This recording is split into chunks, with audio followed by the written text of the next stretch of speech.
T20 world cup Rahul દ્રવિડની coach તરીકેની છેલ્લી ટૂર્નામેન્ટ. કહ્યું, કોચ તરીકે મારા માટે ભારતની દરેક મેચ મહત્વપૂર્ણ. 2021માં આ પદ સંભાળ્યું. ટીમ ઇન્ડિયાના મુખ્ય કોચ રાહુલ દ્રવિડે પુષ્ટિ કરી કે હેડ કોચ તરીકે ટી20 વર્લ્ડ કપ તેમની છેલ્લી ટૂર્નામેન્ટ હશે. તેમણે આ પોસ્ટ માટે ફરીથી અરજી કરી નથી. ભારતીય ક્રિકેટ કંટ્રોલ બોર્ડે ગયા મહિને આ માટે અરજીઓ આમંત્રિત કરી હતી.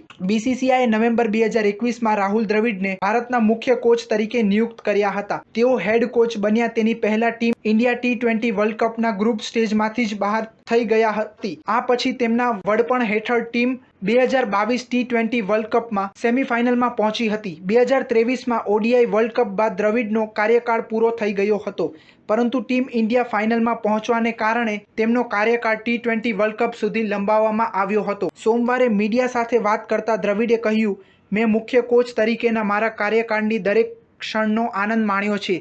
એક કોચ તરીકે મારા માટે ભારતની દરેક મેચ મહત્વની હતી.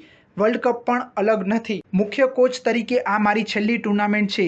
કોચ પદ માટે અરજી કરવાની છેલ્લી તારીખ 27 મે હતી.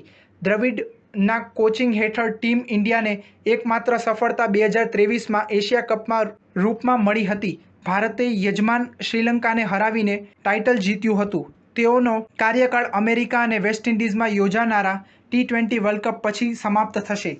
સ્ટાર ન્યૂઝ 7 હંમેશા સચ્ચાઈની સાથે.